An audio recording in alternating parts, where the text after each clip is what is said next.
Quince is all about elevated essentials that feel effortless. Designed for layering and mixing, each piece helps build a timeless wardrobe made to last. With versatile silhouettes and thoughtful details, they're the kind of styles you'll wear again and again. 100% organic cotton sweaters, premium denim made with stretch for all-day comfort, luxe cotton cashmere blends perfect for the changing seasons. Everything you need for a wardrobe that actually lasts. Quince works directly with safe, ethical factories and cuts out the middleman so you're not paying for brand markup, just high-quality clothing. Quince uses the highest quality materials like 100% European linen and organic cotton. Everything is built to hold up season to season.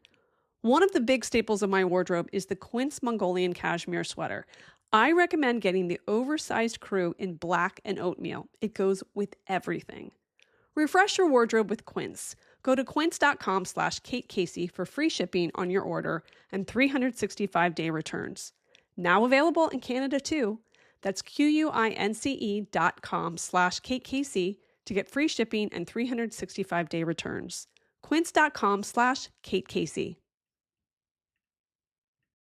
My mornings typically start at about 6 o'clock, and I'm usually up pretty late. As you can imagine, I need to be running on all cylinders to keep up with 5 kids and a daily podcast. I am always on the hunt for great wellness products, and you guys, I have a great one for you. I started taking the Super Elixir, a premium daily greens powder formulated to support all 11 systems of the body, including improved gut health, immunity, energy levels, and skin, hair, and nail health. It contains a blend of 40-plus whole food ingredients, probiotics, and minerals designed to reduce body acidity. I love that it's gluten-free, and I feel like I do have healthier skin and nails. I mix it with water or coconut water, and I'm good to go. Super easy and convenient. And the taste, it's original pineapple and lime, so it has a vibrant, tropical, and tangy flavor with the citrusy punch that hides the green taste of ingredients like wheatgrass. And by the way, it's Elle Macpherson's daily elixir for thriving through menopause. Right now, get 15% off the Super Elixir at wellco.com and use the code KateCasey15 at checkout. Try it for yourself and feel a difference within weeks. That's WELLECO.com, code KateCasey15 at checkout for 15% off the Super Elixir. 15% off at WELLECO.com, promo code KateCasey15, first time orders only. The amazing Kate Casey. Welcome back for another episode of Reality Life with Kate Casey, and welcome back for this special Saturday series episode. Nancy Guthrie vanished under circumstances that immediately raised alarm. She's the 84-year-old mother of Today's Show co-host Savannah Guthrie, and her disappearance has drawn national attention, not just because of who her daughter is, but because of what investigators say happened inside Nancy's home. Nancy was last seen at her residence in Tucson, Arizona, late on January 31st into the early morning hours of February 1st. Authorities believe she did not leave voluntarily. Her cell phone, wallet, and car were left behind. She required daily medical care and physically frail, though described as mentally alert, factors that significantly increased the urgency of the search. Very early in the investigation, her home was designated a crime scene. Law enforcement has confirmed evidence of forced entry, and blood found at the residence was later matched to Nancy's DNA. Investigators also noted that a home security camera went offline shortly before 2 a.m., and a pacemaker monitoring app disconnected soon after, both now key pieces of the timeline under forensic review. The Pima County Sheriff's Office, along with the FBI, has made it clear that this is being treated as a criminal investigation, not a routine missing person case.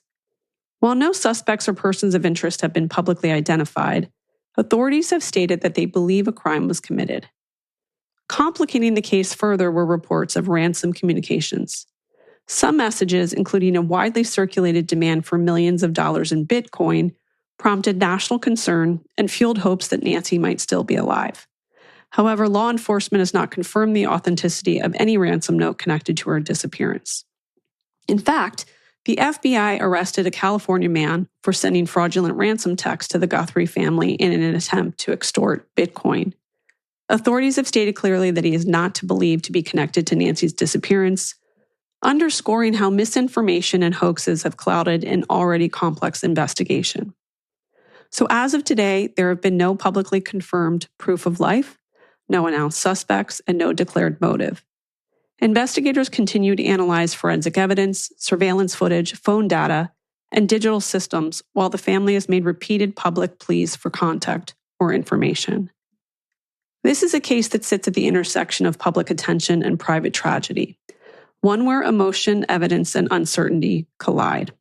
And understanding it requires more than headlines. It requires perspective from people who know how complex investigations actually unfold. And that is why I'm joined today by my friend James Manzi. James is the principal and owner of Othsolutions, a management consulting firm focused on empowering national security clients through risk management, strategic leadership, and operational insight. His career spans senior leadership roles across military, intelligence, and private sector security operations, including U.S. Army Special Operations Command, Joint Special Operations Command, and United States Special Operations Command. Now, before his military service, he worked as a special agent with the FBI, bringing together intelligence and law enforcement expertise in high-stakes investigations. So in this episode, he brings decades of experience in intelligence analysis, risk assessment, and operational planning to help unpack what we know and what we don't about the Nancy Guthrie investigation. Here's my interview. James, welcome back to the show. Always great to see you and so grateful for your insight. Thanks, Kate, and happy belated New Year for 2026. I know.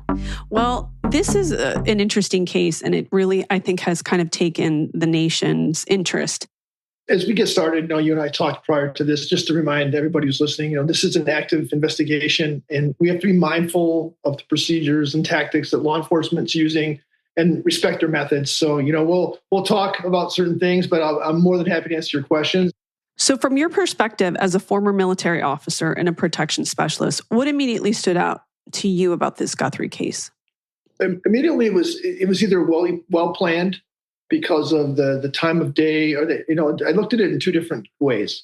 Either someone spent, or the group spent a lot of time watching, surveilling, planning, or someone had inside information about the residents, the occupants, because the speed in which it was done, the time of day, the way it was done, it wasn't messy as opposed to loud.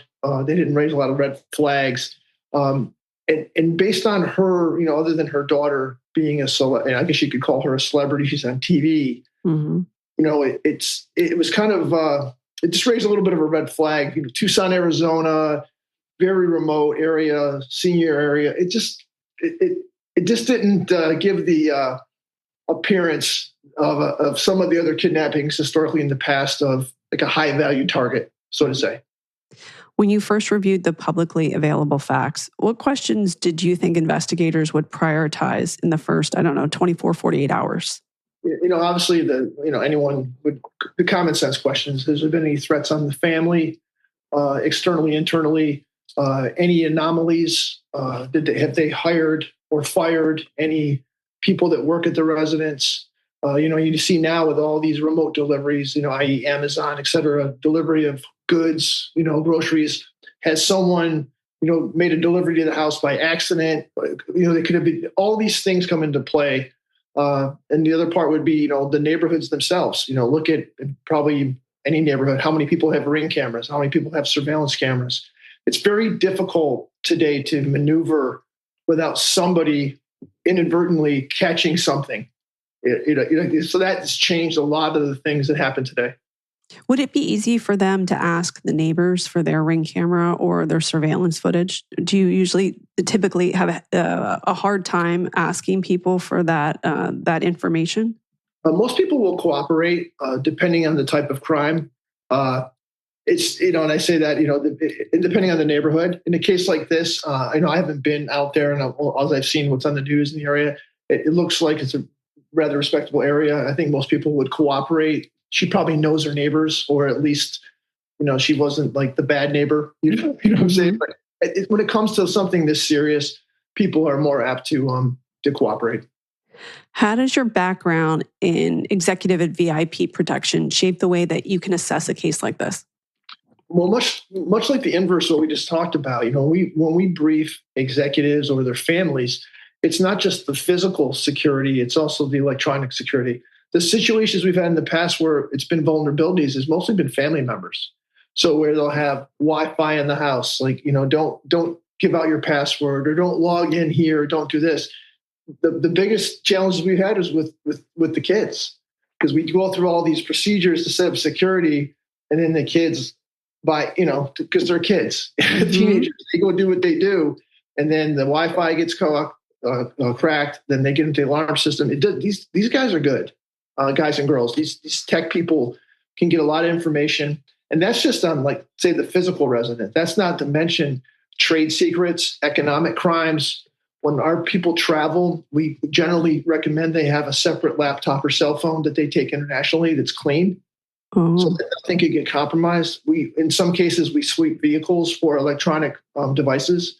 The guys that I use overseas, my partners, I've been with them for many years back in the military, and they're trusted. So I don't really have those situations where I'm worried about what's in a vehicle. But if some other people use third parties, that's a big concern, especially for collection. So I never even thought about that. So as you're doing your investigation, you have to be incredibly mindful of the Wi-Fi or any access to someone impeding the investigation. Yes. So, and I'll say this in broad terms, anytime someone has a cell phone, it could pick up on cell towers. It could pick up on, you think about your phone, so to say, or even a laptop. When you go to connect to Wi-Fi, how many times have you gone on your phone? You see all these Wi-Fis and it's got right? Well, that still registers as trying to connect. So historically, in whether it's my business or law enforcement, they can go and search and see what phones tried to connect. There's cell towers. And again, respecting their methods, there's ways to avoid certain things. But most people are not in the know of that. And they're just walking around with their cell phone and have the discipline to leave their electronics behind. That is the greatness of electronics, but also the Achilles heel of electronics. Mm-hmm.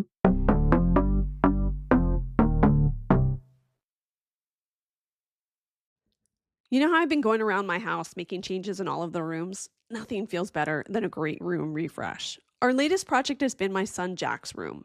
His room is cream with blue and with pictures of the ocean. He wanted a new upholstered bed, nightstand, and a big bedside lamp. And there was no better place to find it than Wayfair. And it became such a fun project for us to do together. Wayfair's huge selection of home decor items makes it easy to find exactly what's right for you. There are a multitude of options in every design and style. The website is so easy to navigate, and you will not believe how fast your order comes. Get organized, refreshed, and back on track this new year for way less. Head to wayfair.com right now to shop all things home. That's WAYFAIR.com. Wayfair, every style, every home. Reaching your weight loss goals doesn't have to mean completely changing the way that you live your life. What if you could make healthy progress with a treatment plan that included medication, access to 24/7 support, nutrition tips, and tools for tracking movement, hydration, and sleep, all personalized to go at your pace? That's Weight Loss by Hers. Through Hers, you're connected with a medical provider who determines if treatment is right for you. If prescribed, your treatment plan is personalized to support you in reaching your goals. Plus, you can get access to a range of treatment options, like oral medication kits or GLP-1 injectables. Hers goes beyond medication by offering access to ongoing care, dosage and medication adjustments, lifestyle and nutrition tips, and 24/7 support with no hidden costs or membership fees, and with options starting at just $69 per month with a 10-month plan when paid upfront in full. Hers provides access to options that fit your goals and your budget. Feel like your best self again. Visit forhers.com/Kate Casey to get a personalized, affordable plan that gets you. That's forhers.com/Kate Casey. forhers.com/Kate Casey. Weight Loss by Hers is not available everywhere. Compounded drug products are not approved or evaluated for safety, effectiveness, or quality by the FDA. Prescription required. See website for full details. Important safety information or restrictions. Actual price depends on product and plan purchased. So, when experts say a scene suggests abduction, what indicators are they usually looking for? disturbance, obviously blood, something like that, a struggle, broken, and I hate to say it, it's like after you do this long enough, you could walk in and you could determine, okay, there's things out of place. Very rarely is someone taken at their will without something being disturbed. And if they are, then the people that are doing it would definitely, if they were trying to conceal a struggle of some type, then that escalates the level of experience of those type of people who are committing the crime. So does that make sense? So if there's blood in the front door, that would sign to you this is someone who perhaps is not as sophisticated?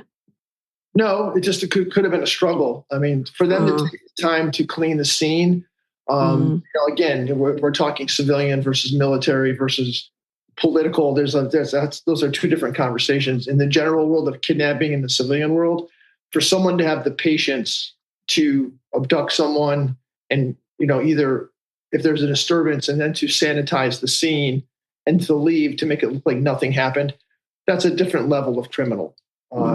My guess, based on even though they might have had, they were able, open source, they disabled the Ring camera, they did these other things.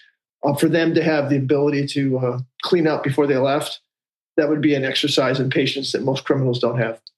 Based on what's been publicly reported, what elements most strongly suggest that this was not a voluntary disappearance? Well, obviously the voluntary disappearance, the struggle that you see, and obviously they're not sharing everything with us. Right. Regardless of her age, I guarantee you, someone, unless they drugged her in some capacity and dragged her out, which doesn't appear to be the case, she was most likely kicking, screaming, grabbing, pulling, all the things someone desperate would come to do. How important in that personal items, phone, the wallet, the vehicle, they were all left behind?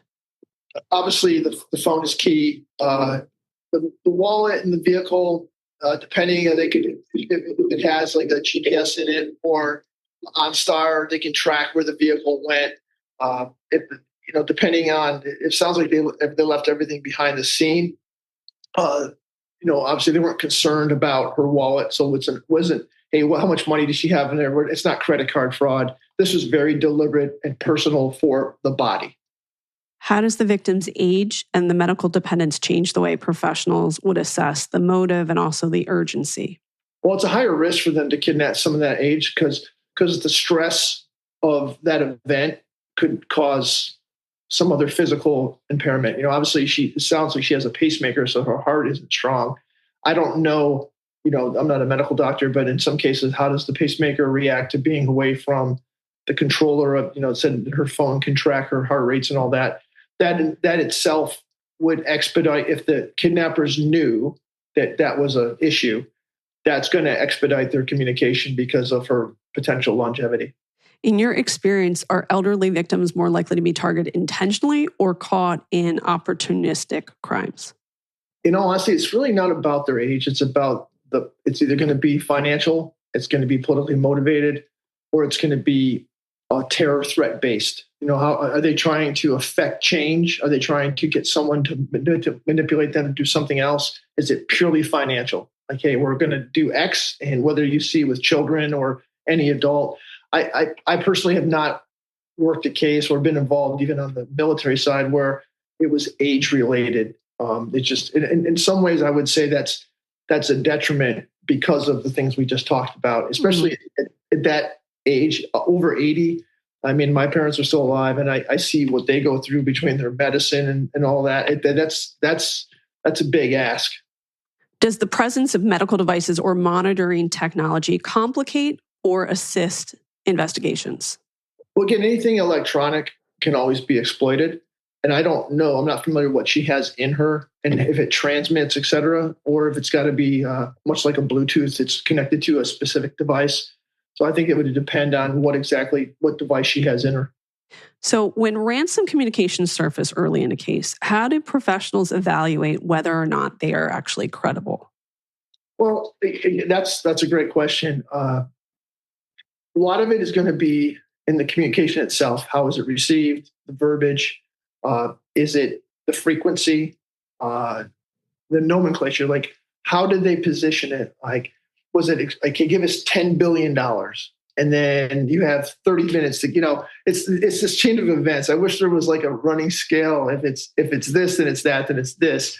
But it really comes down to the experience of the investigators and negotiators.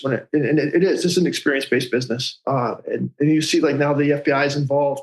Obviously, they feel, that comes in if they feel that the body's been taken out of state or out of the country, or the local police can ask for help and solicit the Bureau to then bring in resources to support. And that really is I'm not sure the sheriff out there, what their experiences on kidnappings is, but the Bureau definitely globally has a lot of experience on dealing with this. And I'm trying to imagine what it must be like for these families or individuals who are faced with this life-altering experience. How are they helped when it comes to doing some sort of response video? Do they have people that are available to help walk them through how to do it? Because you're so emotional. Yeah, the Bureau especially has individuals that help with the services. That's going to be very scripted because there's a lot of message. That is a very complicated answer. Not complicated in the fact of how to answer it, but to stage it in such a way so that, one, you don't want to offend or insult the kidnappers. You don't want to antagonize them. If you remember many years ago, the DC sniper, although it was not a kidnapping case, I was working on, me and everybody else was working on that back then. When the chief of police came on TV and said, "Hey, your kids are safe. They're not targeting kids." And the next day they shoot the kid at the high school. Right. Okay. So I'm not saying that was a colossal mistake, but we don't know what you're dealing with. So that's where the communication is key. And then during that time, they're assessing the profilers, the lab. Everybody is looking at the forensics, trying to build a pseudo profile of the personality or the personalities they're dealing with, and that will indicate or dictate how they communicate. But the family, like, sometimes there just isn't an answer to make them feel better because we don't have the answer. We're still it's a moving target. Yeah. What are some red flags that typically suggest a ransom demand may be fraudulent or opportunistic? I would say back to what we said a minute ago, that the frequency, the amounts, or the request, the typical, "Hey, I want an airplane at the field. You're going to fly me to wherever." That kind of, I know that's an exaggerated request. I do see that they have a Bitcoin. They're trying to get it in Bitcoin and all that. So that the ransom itself, again, it falls into that same category. The law enforcement will look at historically the things that have worked and have not worked and build that profile. But those are literally inconsistencies in the timeliness of what it is. How dramatic is it? Is it reasonable? What are the words they choose to use? Very important, right? Who's writing this? Like, what's the intent? So there's people way behind the scenes that aren't truly FBI agents, but they work on the support side that can analyze that type of information and get a better idea of what exactly we're looking at. Also, I would think where it's being disseminated to. Like in this case, I know like a local Tucson news station, but also TMZ. Wouldn't that indicate perhaps younger people were involved? That was like my first inclination that, going to the media in that respect is, and I'm not saying it's a mask of desperation, but obviously where the daughter works, to me, that looked like they're trying to influence. Maybe I think she works for NBC. Is that correct? Yep. Influence NBC to get involved, and then try to help facilitate that. That's my take. Because if this is purely about money, purely about the mom, I'm dealing with the family. I'm getting my money and I'm going away. So I'm not saying it's a sign of desperation, but they're trying to build support for their cause. And that, to me, would then indicate, increasing the amount of money they're looking for to try to bring in other resources. And like you said, whether the age is younger, but maybe more in the technology age of, they're not 80 years old trying to kidnap this woman, is my point. Right.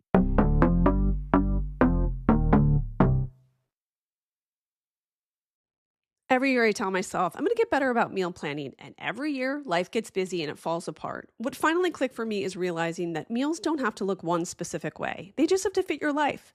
That's what Marley Spoon does really well. What I love is that Marley Spoon actually adapts with you. Some nights you cook, some nights you heat, some nights you just need dinner done fast. They've got options for all of it so that meals fit your schedule and not the other way around. And here's what I love. They give you over 100 recipes to choose from each week. We're talking comforting classics to fresh, balanced dishes. Marley Spoon has tons of options in their marketplace, from meal shortcuts and drinks to fresh groceries that you can add on every week. And you can find these in every weekly menu. And you've got a few extra minutes. You've got some great 20-minute options too. And my personal favorite hack, the tray-baked dinners. Literally throw everything on one tray and boom, you're done. And they even include the tray.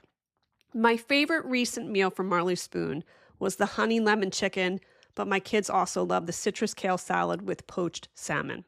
So this new year, fast track your way to eating well with Marley Spoon. Head to marleyspoon.com/offer/Kate Casey for up to 25 free meals. That's right, up to 25 free meals with Marley Spoon. That's marleyspoon.com/offer/Kate Casey for up to 25 free meals. This new year, fast track your way to eating well with Marley Spoon. Head to marleyspoon.com/offer/Kate Casey for 45% off your first order and free delivery. That's right, 45% off your first order and free delivery. That's marleyspoon.com/offer/Kate Casey. How common is it for unrelated actors to insert themselves into high-profile cases like this? As far as on the criminal side? Yes. Possibly, but again, they're exposing themselves to whatever decisions the first group already made. It's like buying a used car, right? These guys have already kidnapped this woman. They've already done all this stuff. And then you got this other party coming in.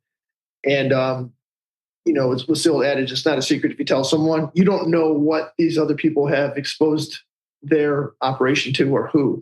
Mm-hmm. So I would say that these guys bought it, they own it, and it's going to be cradle to grave is my take. And my guess is if they continue to use, they continue to communicate, obviously the more time goes on, it's a threat to the woman, but law enforcement is good at doing what law enforcement does. And I would say that they're pretty quiet about what's going on. So I'm assuming they're all the tools they have to bring this woman back safely. How critical is digital evidence? So cameras, the apps, the devices in modern abduction investigations? Oh, today it's insurmountably effective, because back in the day, we didn't have any of that. Other than, we had a live person that says, hey, I think I saw this car and the license plate might have been this. Was it green? Was it blue? He was 5'7". Was he black? Was he white? He was Hispanic. It was crazy back then. Like that. Now you get the freebies. You get the ring cams. You get, like everybody, the Uber driver who's got the camera on his car, and he happens to, there's all this technology. It's just knowing how to get at it. And that brings up, I guess, back to one of the questions you asked me a few minutes ago about, civilians offering that information, going to like Apple or going to Uber, or going to these other places, not as simple as you think, because they're big on privacy. They're big, it's sometimes can be a challenge trying to get third parties, not civilians, but the third party companies to provide that information. How, when systems go offline around the time of a disappearance, how do investigators interpret that? Because it looks like her system went offline, I believe at like 1:21, and that we can't get specific footage because the subscription had not been paid. So are they at the mercy of, the little information that they can glean?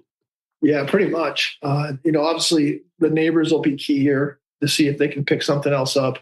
It's a good starting point when they can see, like, they know they saw the ring cam was disabled. Excuse me. But that, again, anything they get is better than nothing. I know that doesn't seem promising, but at least they have an idea of the time of day where this event took place versus, hey, we last talked to her at 8:00.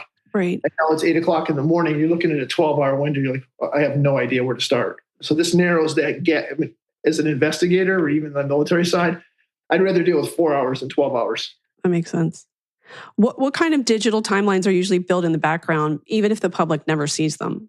again, I think they're just canvassing the neighbors. They're looking around. There's other.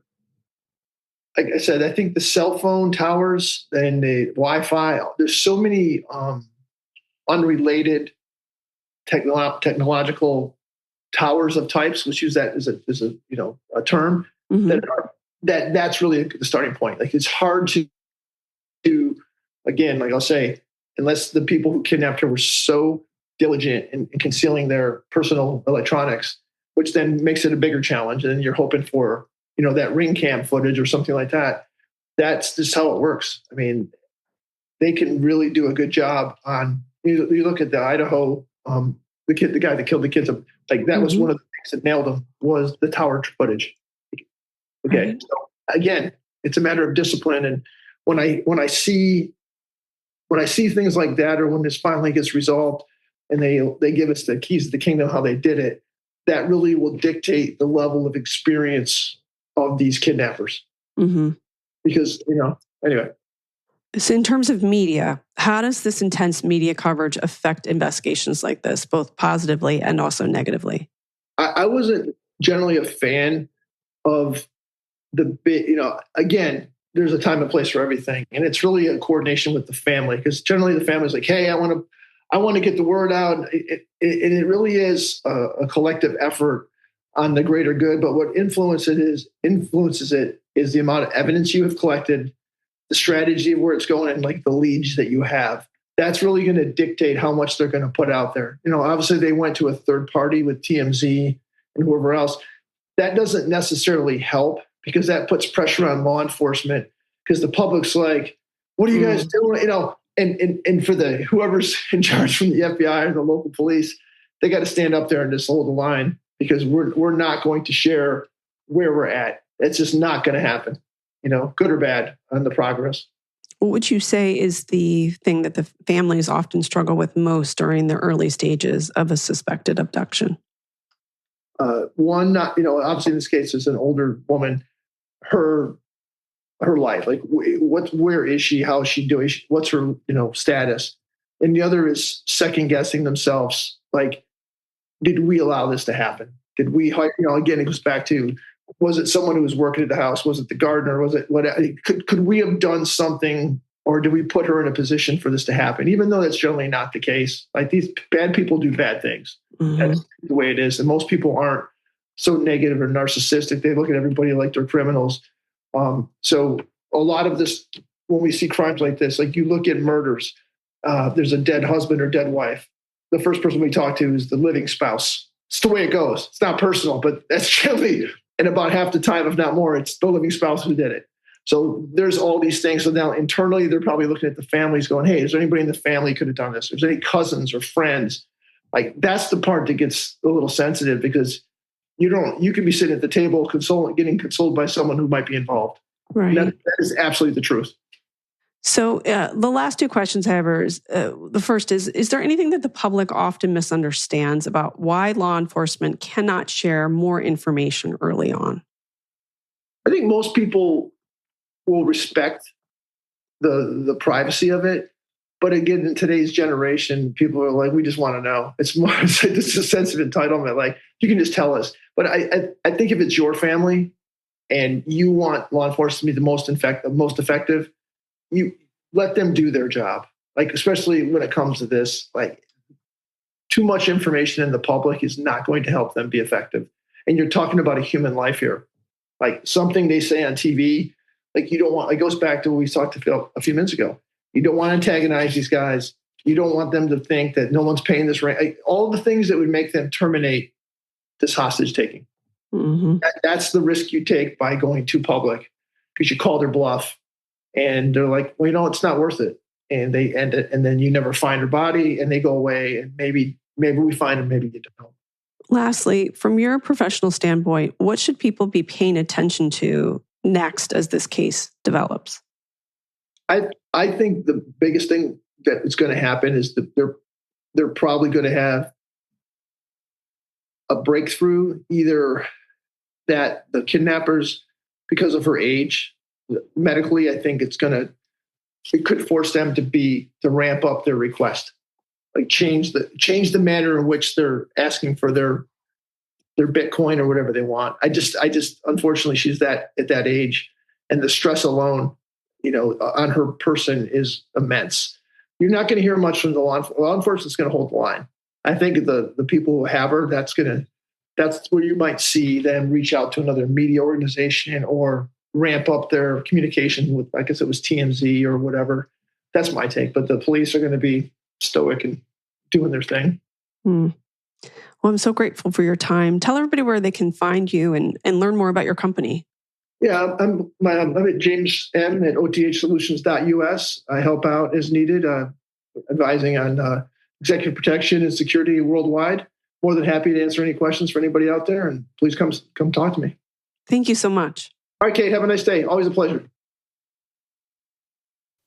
The amazing Kate Casey. I want to thank my fantastic guest, James Manzi, and remind you to make sure that you click subscribe. Please leave a 5-star review. I hope that you join the Facebook group, Reality Life with KKC. You can get bonus episodes by going to Patreon, patreon.com/KKC, and also Apple Podcasts.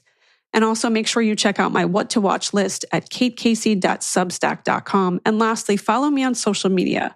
I'm on Instagram at @KKCCA, TikTok, it's KKC, and Twitter, Threads, and Blue Sky at @KKC.